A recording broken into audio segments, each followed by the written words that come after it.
So here we have beer of the day, which is from Stone. This is an espresso Imperial Russian Stout from the cellar, vintage 2013. So that's right, you heard it What? here. 2013, quote, the odd year release. So we've got, Is vintage beer even a thing? I've never heard of that before. it's a thing. So certain beers can be stored. Some beers can get skunked. Stouts will usually do pretty well. There's certain flavors that will just get destroyed when you let them sit. They'll break down, but some of them will develop. I'm doing different stouts every day. So if you'd like to follow me on a beer journey, you can follow me on my Untapped. And yeah, probably Oh, full decent. And I'm posting every day. Now I did get a amazing shipment of beer for my last barbecue, which are now cellaring in my basement and now including this bottle right here, which we're going to open up and check out the same way we check out wine. Also, part of the reason is that my in-laws are here and they said American food tastes the same wherever you go. Everything's the same in America. There's so many different flavors in China. And I said, you know what? This year, I'm going to take you to a different restaurant every time you leave the house. Every beer you have, you're not going to drink the same one twice. And it's happening. So we've got all different kinds of beers. And I'm like, look, China has one kind of beer. And when you come to the US, you get all the other countries. So what's up now? This is the yeah. Russian Imperial Stout Espresso. Let's hit it with the nose. It's super dark. Again, this is 10 years old, so. Yeah, I want to know like how the flavor profile changes from normal young stouts. Well, so I've also done with this individual, Kevin, we used to do this every Friday. We would do verticals. So we would hit the same beer with multiple years and we drink them back to back. If you do put them next to each other, you can definitely tell the difference. Right. Not so much about the vintage like a wine based on the grapes being different or the water or whatever, the yeast being different, but it's more about the amount of age that it's been sitting. Mm. I'm not What getting you. changes? Does it get softer? It gets mushier, rounder. And these are Mm. definitely the official words. Not it. Sometimes it can get a little more muted, so it can take stuff out. I feel like a lot of beers, more so than wines, can be expressed as like the same way you listen to music. You've got high frequencies, medium, and low, and you can totally describe beers that way. That's I'm sticking to that story until they laugh me out of the room. So this has got mid levels. Like for an imperial stout, like this is pretty high. No espresso coming out. Let's hit it. Wowza, wowza. This is pretty like full spectrum. This is not like I've had a lot of other stouts that are more milky. This is not milky. Can a stout be crisp? Yes, it can be. A 10-year-old stout can be crisp. So you're getting crisp. You're Hmm. getting not chocolate, but like I guess it's espresso. I mean, they're telling me it's espresso. I'm not picking up like only espresso. Yeah. I wonder how much of some of the flavors are like it's like preemptive. It's like because you've read the label, then you can pick it up. But the thing about beers is when they're telling you espresso, that means because they're putting espresso in the beer. That is the correct Hmm. answer. Whereas wine, if they say, "Oh, you're going to taste, paper or apricots," there's no apricots in the wine. They're not. It's not apricot wine. It's wine that if you do enough and you hit yourself in the head, you'll be like, "Oh yeah, that tastes like an apricot." And then if they tell you beforehand, then it definitely tastes like it because you've been primed. Totally different than beer. Like it's got those bright beers that are not stouts, and you can feel that in there. And I don't know why this is just a stout, but because it's dark enough. But this is not as dark and milky as a Guinness, not even close. This I like. I like this a lot. It's 11% alcohol, and it tastes great. One of my metrics is I have to put adjectives and I have to like rate each one of these beers when I put it in, and then I fill it out right. And one of the things is like for me, can you drink two of these? That is my metric for a good beer. Well, do you want to drink two or can you drink two? Yeah. So yesterday I was hitting a very highly rated birthday cake beer from 2016. It was Mm. it's like okay, I'm drinking a birthday cake, and I was opening up. It's rated like 4.25 or something on Uncorked on Untapped, and I'm like okay, Hmm. a lot of people love this, and it does taste like a birthday cake, but I'm not diabetic, but I just don't feel right drinking 2 of these. That is just who eats 2 birthday cakes, right? There's no way I could drink 2 of this beer. So that was like a 1-point hit right there. I'm just like, I can't stomach this. Like, I just can't put it down. And I think this is almost like the Coke and Pepsi taste test.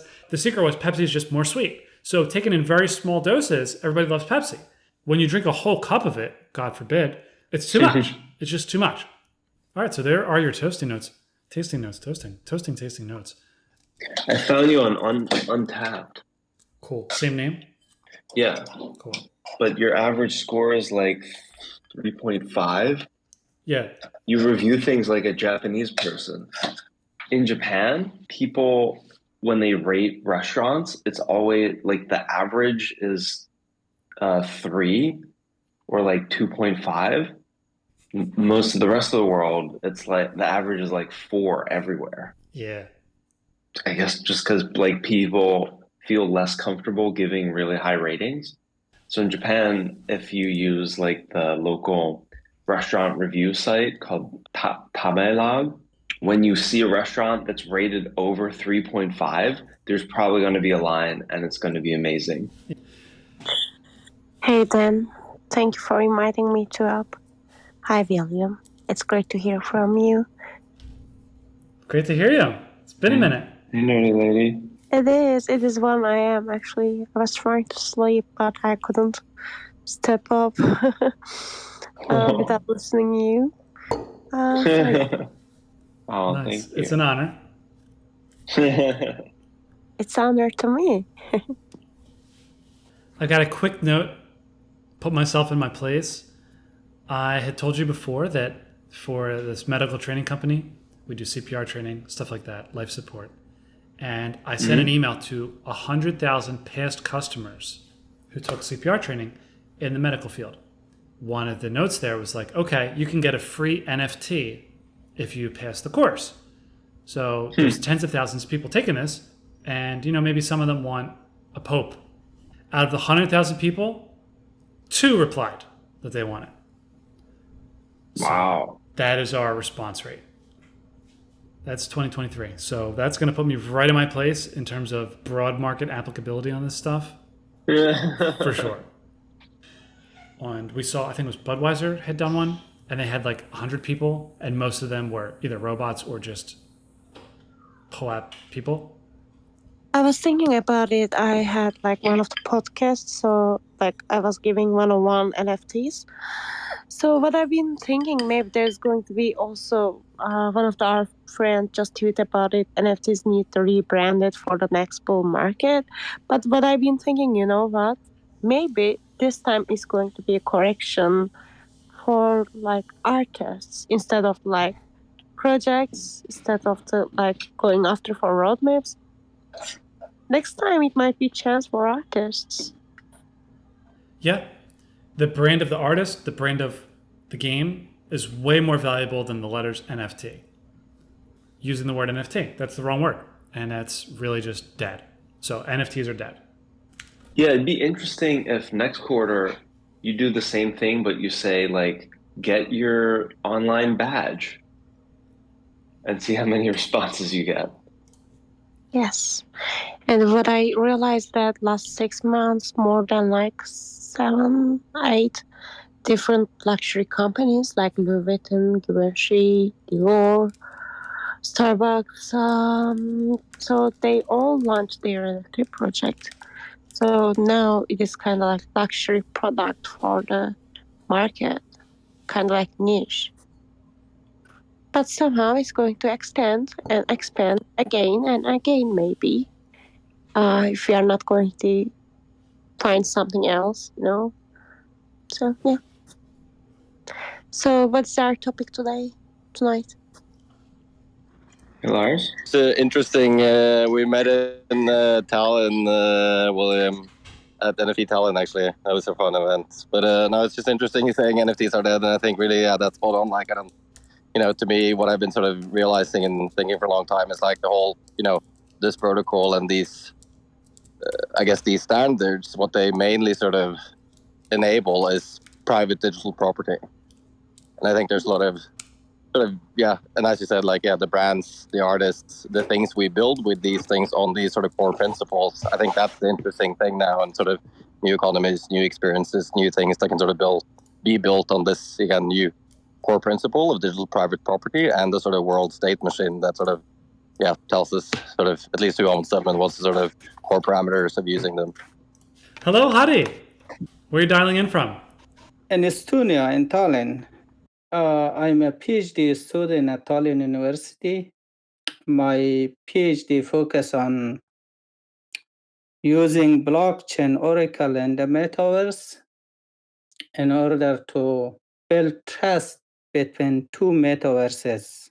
When two metaverses transfer ownership of asset from one company to another company, we use blockchain, Oracle, for trust establishment and ownership verification. That's the goal of my study for PhD.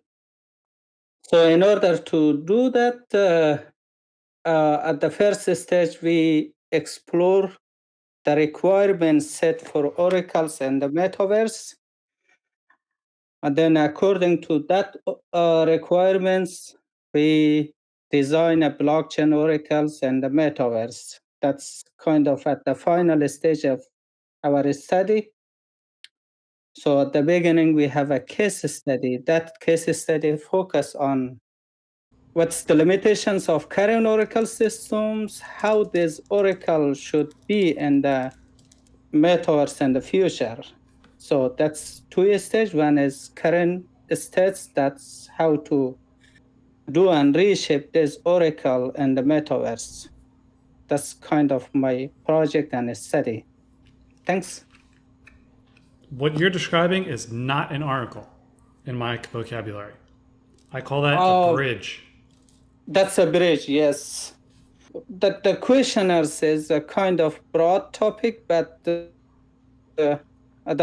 final we have this oracles as bridge to kind of verify this digital assets between metaverses. Yes. And when we're talking about bridges, there is a major point here for the practical application of bridges in metaverses is the transferability of the IP. Maybe that's something the brand doesn't want to be associated with. So the way you improve scalability is you have to commoditize this a little bit, but it has to be done through these agreements. Hey, Hadi, it is first time you see each other. It's great Thanks. topic Nice to see you. Yeah, thank you.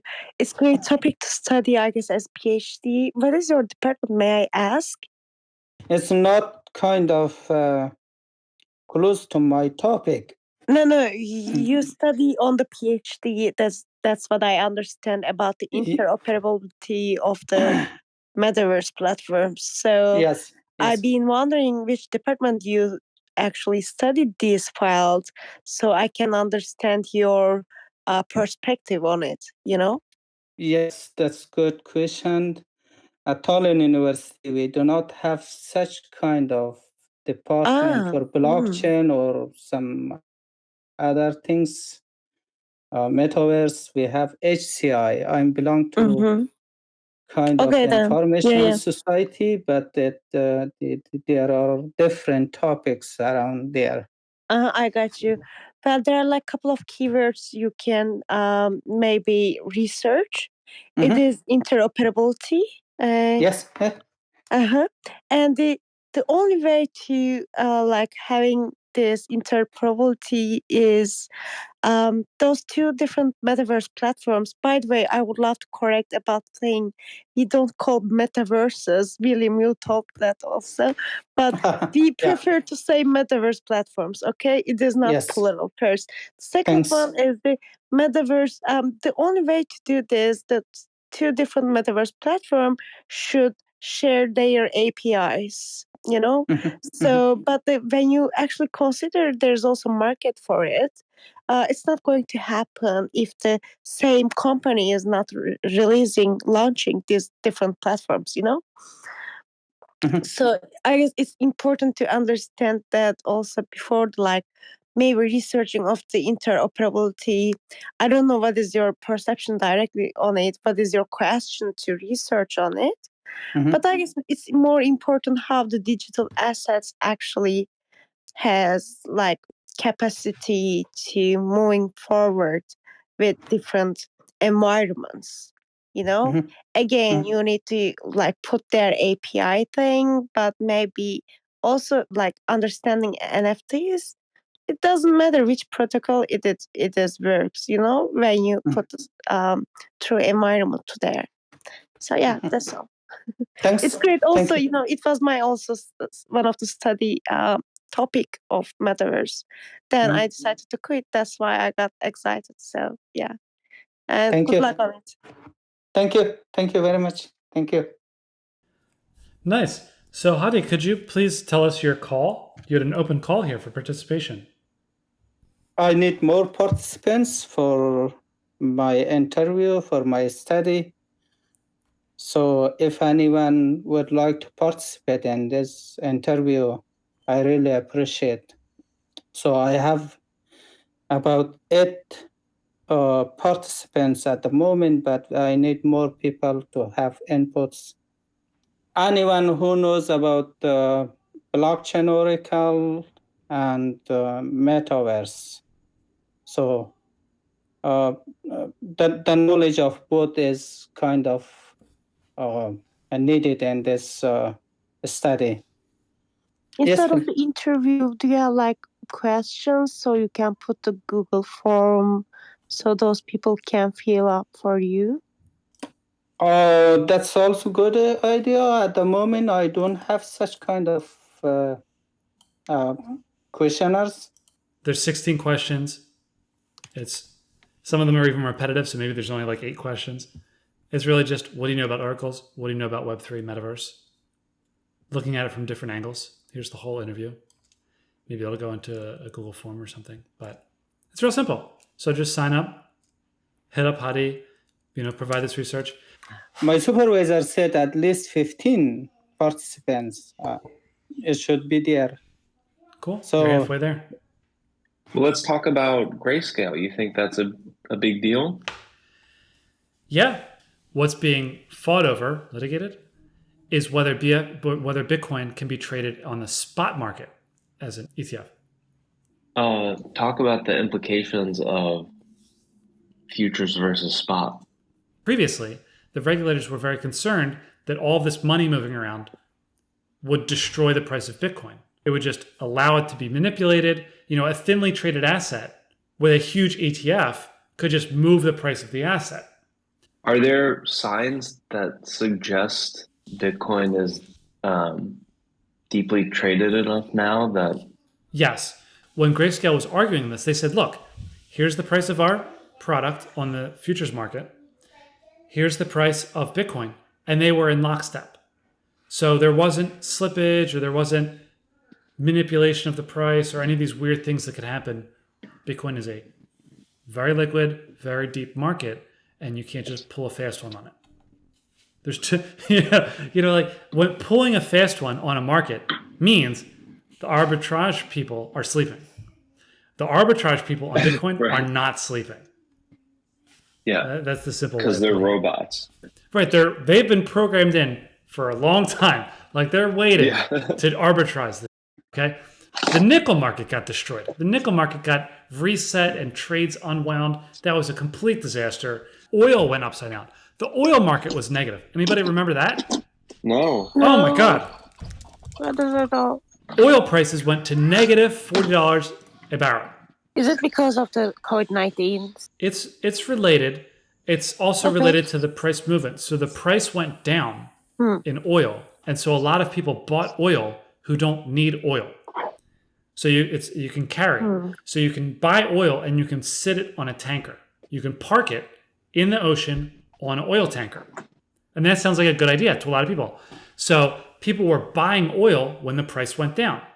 But the problem was you bought the oil and then you call up the oil tanker and you're like, hey, yo, bro, I'm this guy who lives in New York and I live in a large building and I don't actually need this oil, but I need you to hold this for me, and I'm going to get it really cheap.